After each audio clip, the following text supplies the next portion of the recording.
உன்னை தெய்வம் என்பதா குருநாதன் என்பதா என்னை பார்த்து பார்த்து வளர்ப்பதனால் அன்னை என்பதா உன்னை கடவுள் என்பதா கருணை வடிவம் என்பதா உன்னை கடவுள் என்பதா கருணை வடிவம் என்பதா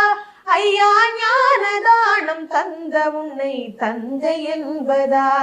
உன்னை தெய்வம் என்பதா குருநாதன் என்பதா என்னை பார்த்து பார்த்து வளர்ப்பதனால் அன்னை என்பதா சேரும் செல்வம் எல்லாம் உன் அருளன்றோ பாடும் பாடல் எல்லாம் உன் தயவன்றோ சேரும் செல்வம் எல்லாம் உன் அருளன்றோ